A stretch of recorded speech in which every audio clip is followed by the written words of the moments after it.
Hi everyone, this is Bhumika. Welcome or welcome back to my channel. In this video, I'll show you my attempt of typing test, and then I can guide you from where to take the test and how to boost your typing speed. So yeah, let's start it. I'll take a test and then I'll show you my words per minute. Then you can analyze whether you want to apply my strategy or you want to follow it or you do not want to follow it. Then only you can decide by your own. So let's start it. I'm going to start it right now in front of you all, and then you can see like how I'm typing, how my fingers are moving, and everything you can see. So yeah, let's start. Wish me luck.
Well, it's over.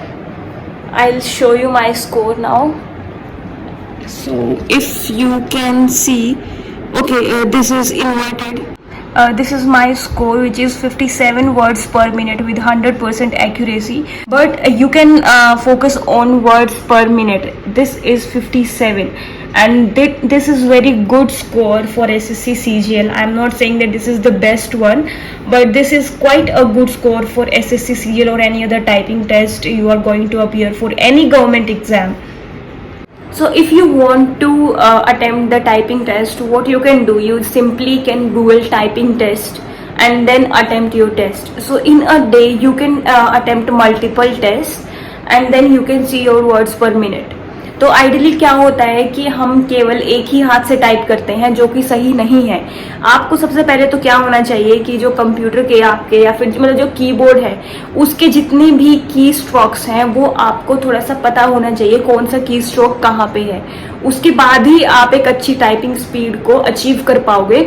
तो एक बार रोज ना, जैसे आप mobile में भी, I hope सबके पास smartphone होगा ही होगा, 99% लोगों के पास तो होगा ही होगा स्मार्टफोन. और जिनके पास स्मार्टफोन है अवेलेबल, वो अपने जो कीपैड होता है उसकी तो की स्ट्रोक सेम ही रहती है, चाहे वो कीबोर्ड में हो या फिर आपके मोबाइल के कीपैड में हो, तो सेम रहता है. वहां से भी आपको आइडिया लग जाता है कौन सा लेटर कहाँ पे है, और सेम आपको फॉलो करना है इस कीबोर्ड के साथ. एक बार अगर आपको आइडिया हो जाता है तो आपको क्या करना है कि जल्दी जल्दी एक बार सेंटेंस को ना पढ़ लीजिए, ताकि आपको एक आइडिया हो कौन कौन से वर्ड्स हैं इसमें. जैसे ही आपको वो आइडिया लग जाएगा तो आपको टाइपिंग करना इजी होगा. अगर आप एक हाथ से टाइप करते हैं तो अपनी हैबिट बनाइए कि दोनों हाथ से टाइप करें.